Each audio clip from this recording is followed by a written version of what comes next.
Hello everyone, welcome to today's class. This is Teacher Simon again, taking you through Cambridge International AS and A-Level Mathematics Paper 4.3 for May, June 2023, Part 2 for questions 5 to 7. Question 5, a particle starts from rest from a point O and moves in a straight line. The acceleration of the particle after t seconds, leaving O is a meters per second squared, where a is equal to k, t power half for time ranging from 0 to 9 seconds, and where k is the constant. The velocity of the particle at t is equal to 9 is 1.8 meters per second. Then they are telling us to show that k is equal to 0.1. Now here we are having variable acceleration, so we are given its expression here. So it's not constant. Therefore, we don't use the other three equations of motion. The first one is v is equal to u plus at. The second one is s is equal to ut plus a half at squared. And the third one is v squared is equal to u squared plus 2as. Those ones, we don't use them here because their acceleration is constant. Here it is varying. Now here we use differentiation and integration. Now we know that acceleration is the rate of change of velocity. It is dv/dt.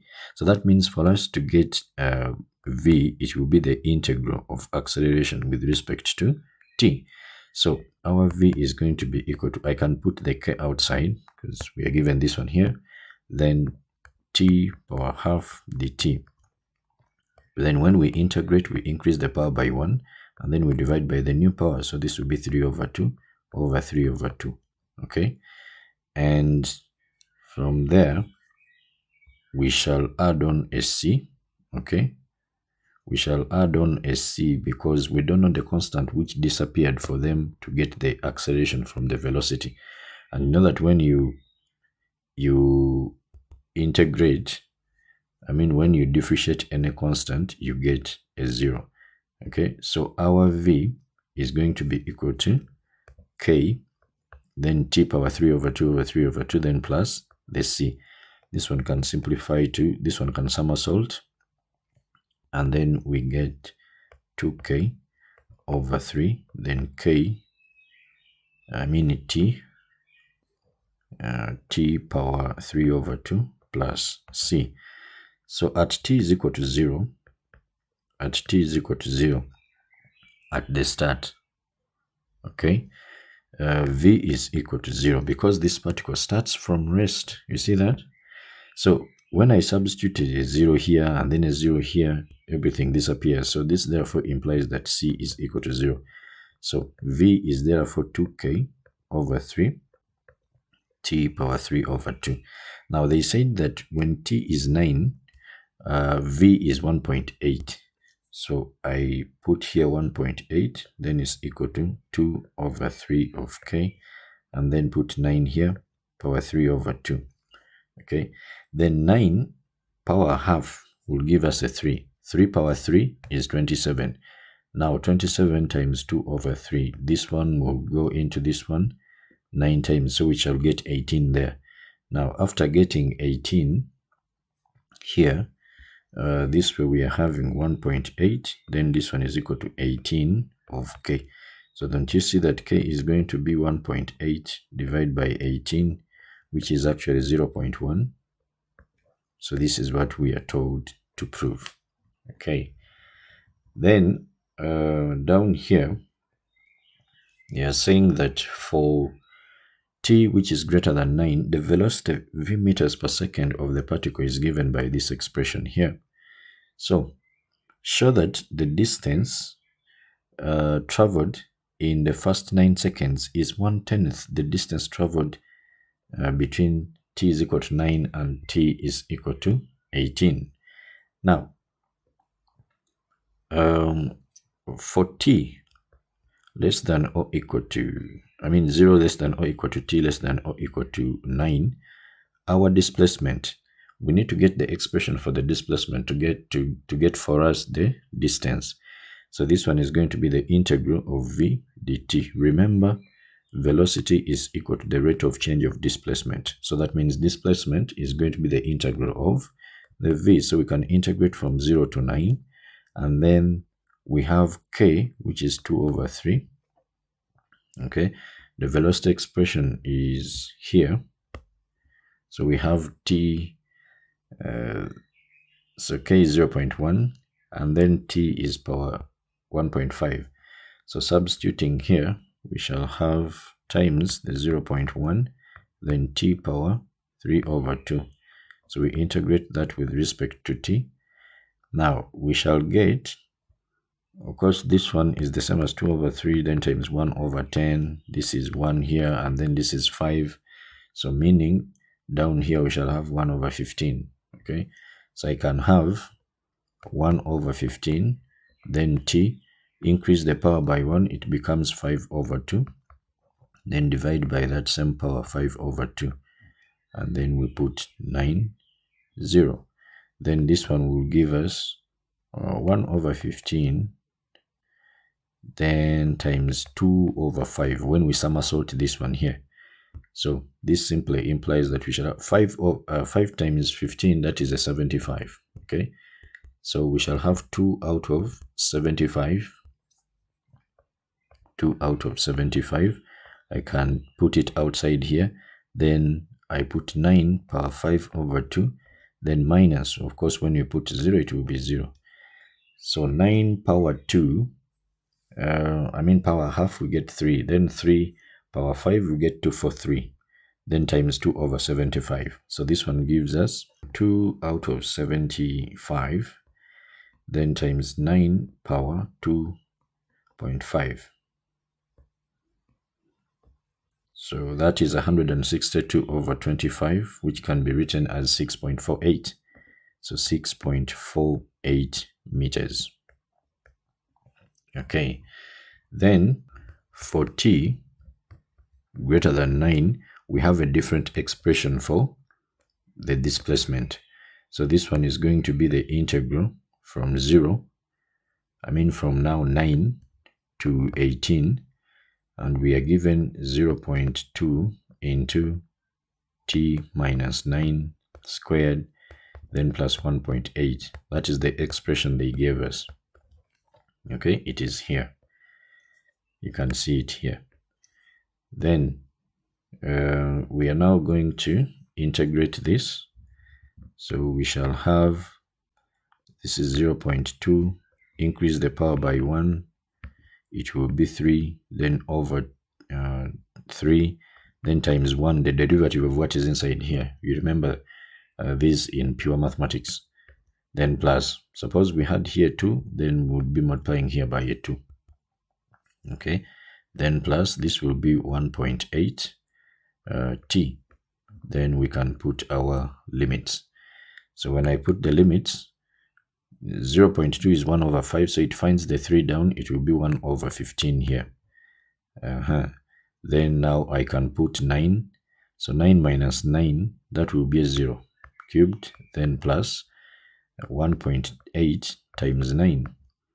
Okay, then after we put 0. When I put 0, I will have again here 1 over 15 into, of course, negative 9 cubed, then plus the 0 here. Put everything here, 1.8 times 9. Then all the power of a negative is always a negative. Okay, so minus, this is 1 over 15 into, I'll just put the negative 9 there, and then I power it with 3. So we get 324 over 5, which is 64.8. 64.8. You know, the other one is 6.48, and then now 64.8. So if I get my S1 out of S2, so I'll get 6.48 over 64.8, which is equal to 1 over 10. Okay, so this simply implies that S1 is equal to a 10th of S2, which they told us to show. Then part C, find the greatest acceleration of the particle during the first 10 seconds of its motion. Now for greatest acceleration,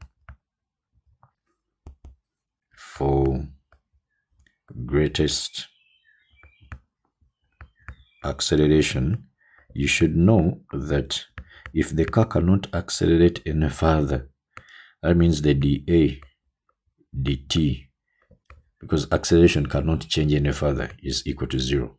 Okay, now for t greater than 9, okay, for t greater than 9, we have the expression for velocity, which is 0.2 into t minus 9 then squared plus 1.8. So acceleration is the rate of change of velocity, so dv dt.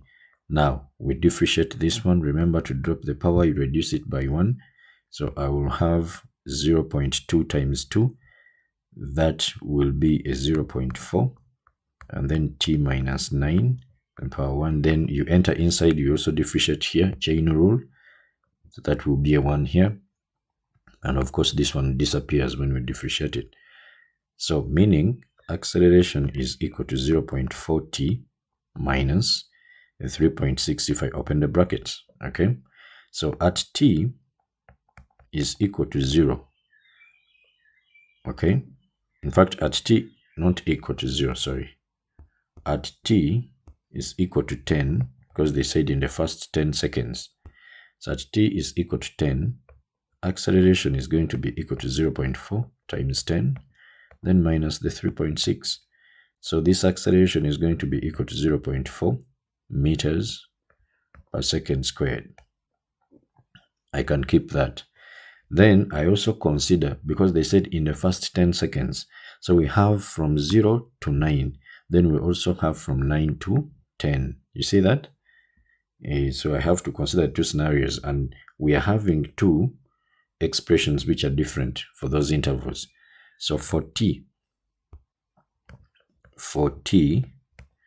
ranging between 0 and 9, okay, the acceleration given, the expression was 0.1 t power half. Okay, the k we found was 0.1.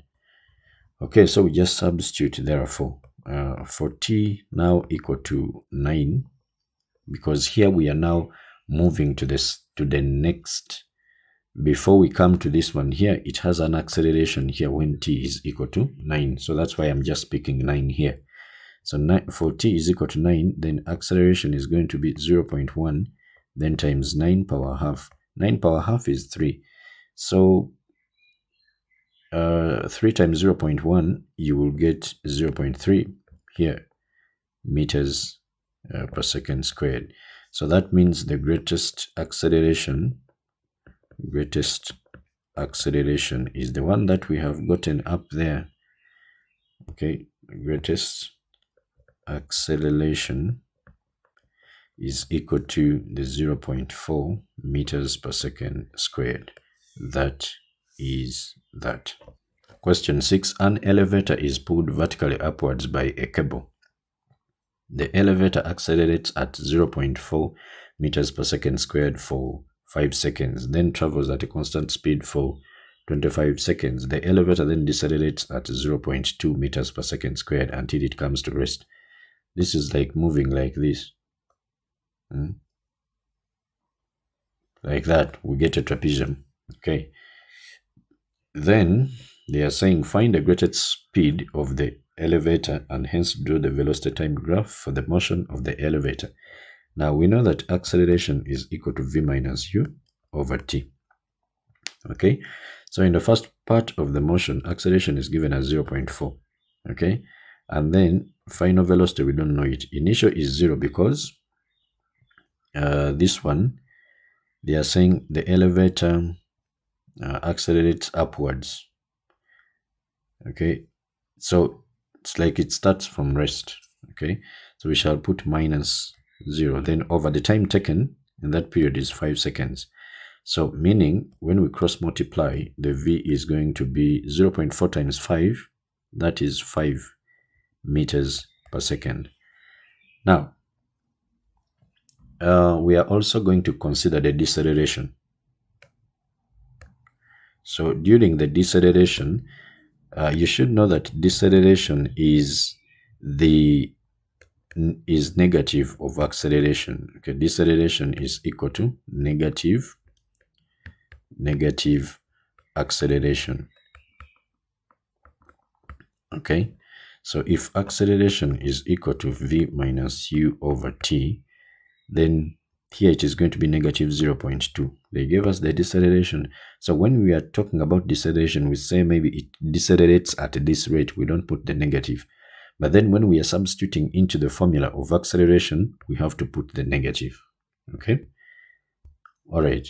Then we substitute here. The final velocity is 0 because it is coming to rest. Okay. And then the initial is this constant one we have gotten. So minus 5. Is it minus 5? Oh, actually, I made a mistake here. This one is a 2 here.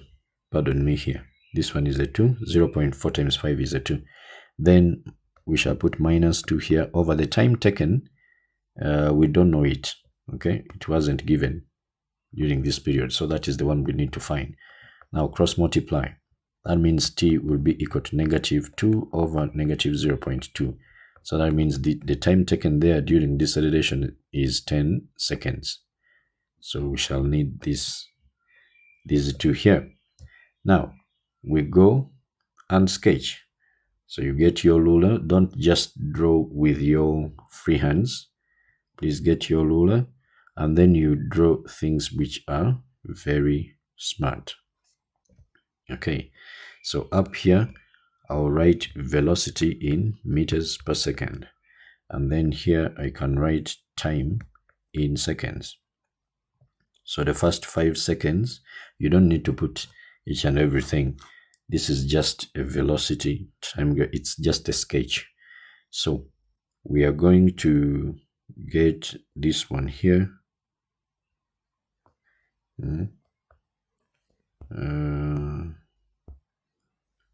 Let me put this one here.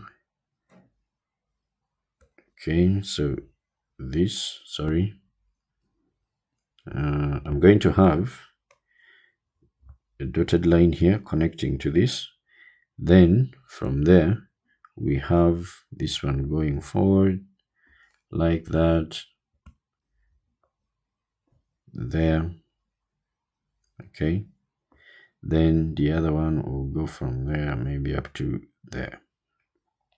So we are going to also get this one here to there, but I'm going to make these ones dotted. They don't need to be like the others. I'm just estimating so that I connect those corners to the times down here. So this is 5. We have a 5 down here, and then here they told us that then travels at constant speed for 25 seconds. So when you get 25 plus 5, you get 30 here, and then the time we have gotten here is 10. So 10 plus 30, then here you get the 40. Okay, and the speed that we got here is 2 meters. So that is our sketch. And then part B, they are telling us to find the total distance traveled by the elevator. So the total distance shall be equal to total area under the graph. Total area under the graph. Now, here, what do we use total area under the graph? Suppose I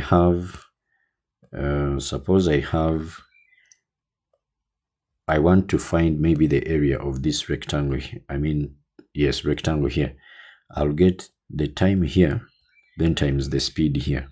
Okay, times the speed here. But we know that speed and time and distance are connected like that. So where I get speed times the time, it gives me distance. You see? So that's why area under the graph is always the distance traveled on a velocity time graph. So this is a trapezium. That means I will use the formula a half h into a plus b, where a and b, those are the parallel sides. So a half our h is the 2, the speed there, and then this one here is 25. When you get 30 minus 5, that is 25, and then from here up to here, that is 40.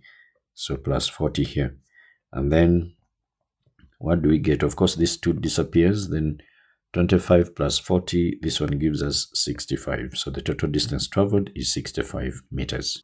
Now here they are saying the mass of the elevator is 1,200 kilograms, and there is a crate of mass m kilograms resting on the floor of the elevator. Part C, given that the tension in the cable when the elevator is decelerating is 12,250 newtons, find the value of m. Now I will do my sketch here, simple sketch. Let's say this is the elevator, and then here there is a crate. That is the crate, and then it has a string that is taking it up, so that means there is tension in that string. So since the crate is on the floor here, now there is weight which is acting downwards, so the total weight is going to be mg. So mass of the elevator, which is 1,200, then plus mass of the crate, which is m, okay, then times the g. Now we are going to use F is equal to ma. So the net force that takes the elevator up with the crate is going to be now the tension minus the weight, total weight 1200 plus m, then g. Then this one is going to be equal to the mass, which is 1200 plus m, and then they are saying that then the A is a deceleration. They're saying given that the tension in the cable when the elevator is decelerating, so we must put a negative here, okay? And up here we have gotten the deceleration. Deceleration was given as, remember, do you see this stem of the question? This one here, part A is part of it, and also this other one here, this is part C, okay, is also part of the other stem. So this simply implies that our deceleration here is 0.2, but when I'm substituting it as an acceleration, I have to put a negative, okay? Now our t is 12250, then minus 1200, then times the 10, okay, because g is 10, then also minus 10m. Then this side we shall have negative 0.2 times 1200, that one will give us negative 240, and then minus 0.2 of m. So I can bring this one this side, and then I will have 12250, then minus 12000, then I will add 240, then this one will cross, and then it becomes a plus, okay, 10m, and then here we are having a minus 0.2 of m. So putting all of this in our calculator, of course this one is going to be 250 when you subtract, then plus 240 isn't that 490, so this will give us 490. Then this side, 10 minus 0.2 is 9.8, so 9.8 m. So meaning our m is going to be 490 out of 9.8. 490 divided by 9.8, and we get 50. So that means m, or the mass of the crate, is 50 kilograms. As simple as that. Then part D, find the greatest magnitude of the force exerted on the crate by the flow of the elevator and state its direction. Okay, so now this is the crate here. I do my small sketch here. If this is the flow, then here we have the weight. We have already gotten our m as 50. So this is 50g, and then there is a normal reaction here. So this is what they want. Again, using F is equal to ma. So the normal reaction here, then minus the 50g, then is equal to 50. So that means why are we using the first one here, it's because the greatest is when it was moving up, because it was carrying something. Okay, just like in other videos where they have been talking about finding the greatest force that can be applied, maybe, or the least force to keep the particle in equilibrium. So the least force is when you are preventing the particle from, let's say, falling.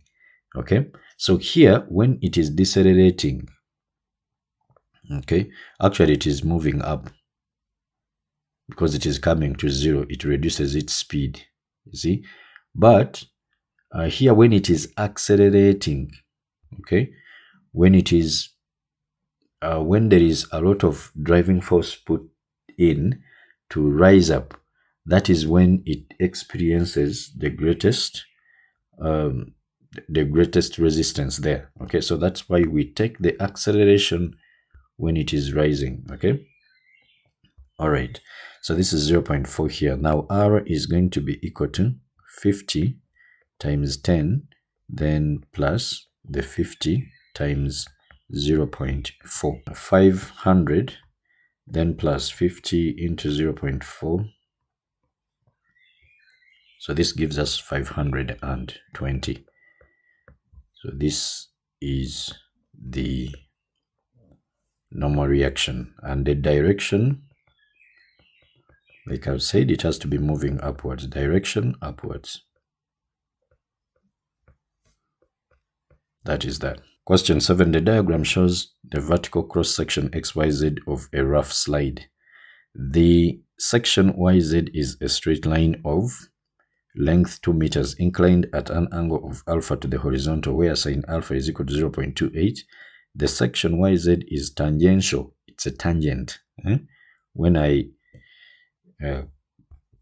extend this line here, okay, sorry, when we extend this line here, when actually I draw it right from there and then it continues, so it's a tangent.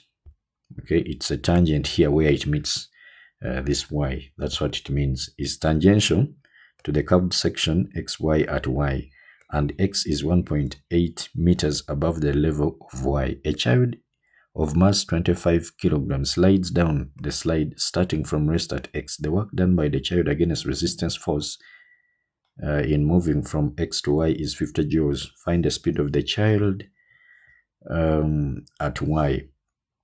Now I'm going to use the energy method. Okay, so this is my track here, like this, and we have the vertical height already, which is given as 1.8 meters. Okay, then we have x here, we have y here. So by the time it comes to point y, it now has kinetic energy. Okay, so when I use this y here as my reference point, okay, just moving from x here to y. So when it comes here, I take this as my horizontal ground. It's just my reference point. So we are not having potential energy here. Okay, we shall have only kinetic. Now here it has potential energy because of this vertical height. Okay, and it has no kinetic energy because the child is just beginning to move. You see that?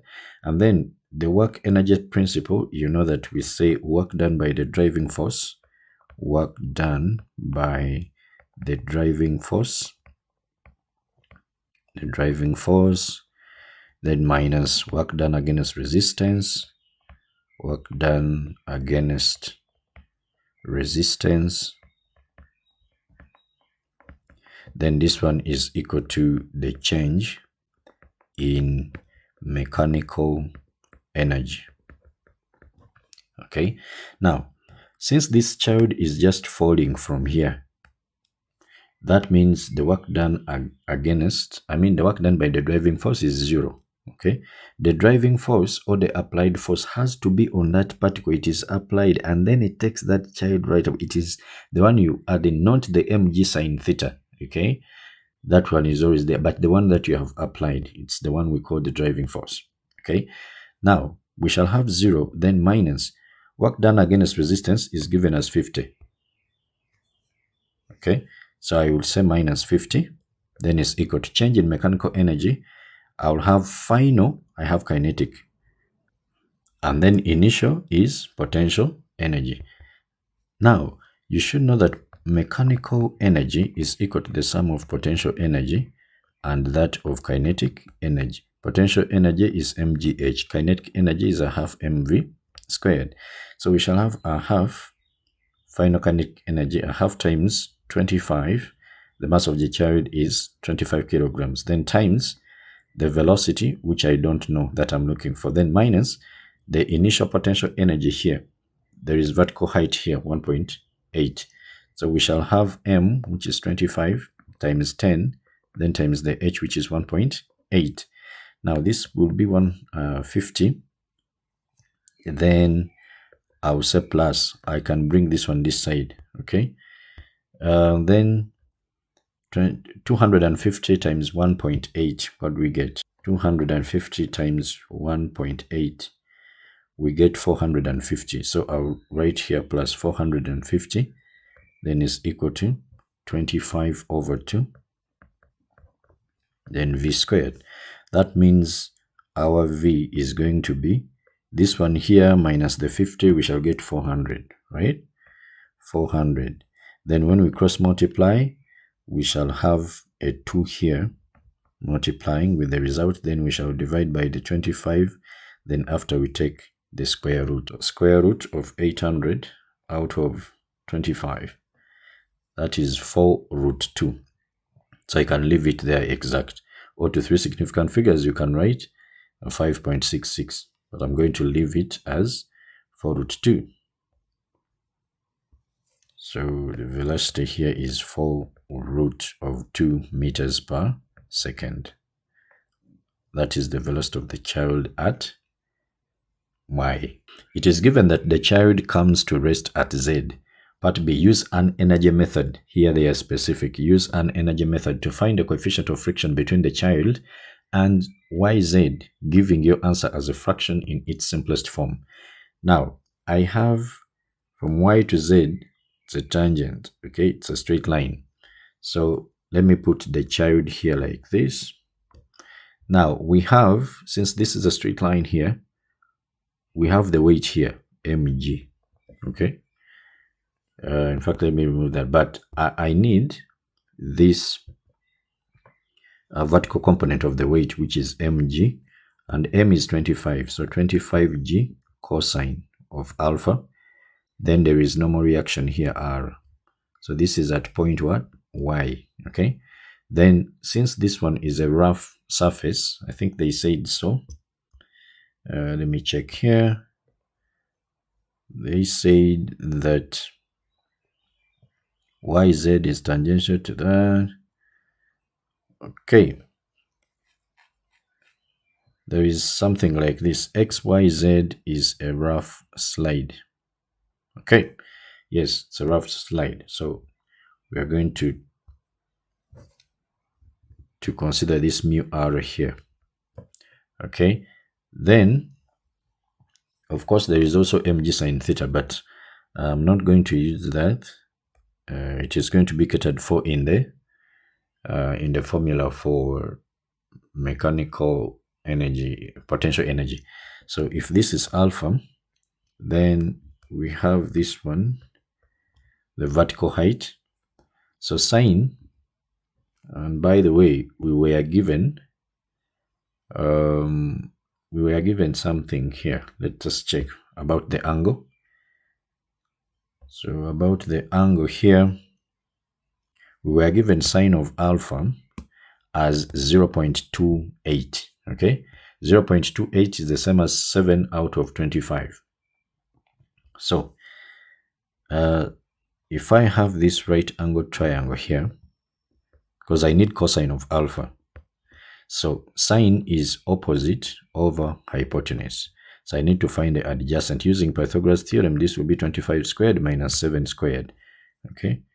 And 25, 7, and 24, those three, it's a Pythagorean triple. So square root of 25, then minus the 7 squared. Oh, sorry, 25 squared 625 minus 49. So you see, all of it together gives us the 24. So sine of alpha is 7 over 25.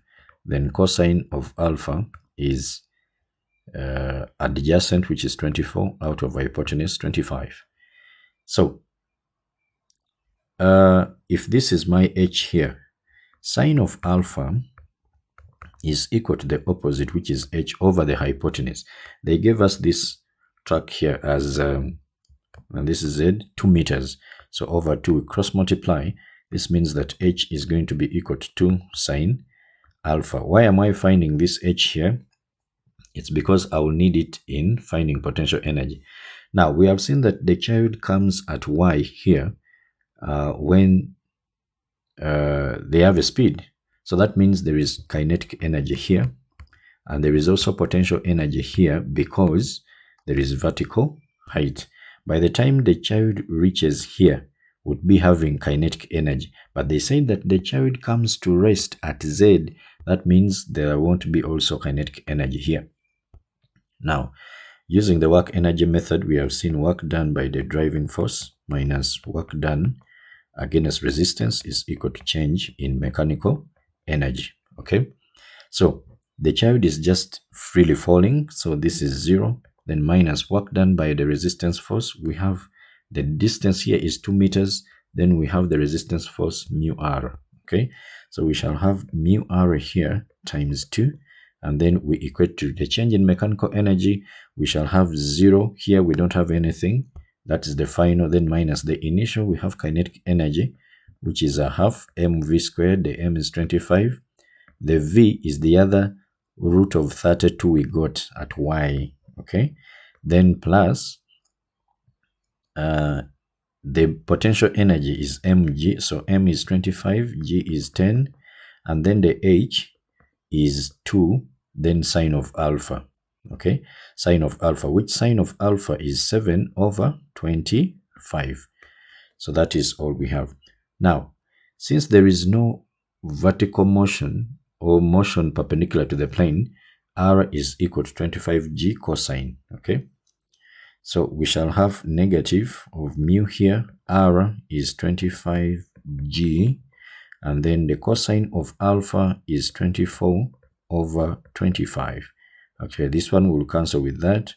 Then this way we shall have 32 squared. Root of 32 squared will give us 32. Then we divide by 2, that is 16. So what is 16 times 25?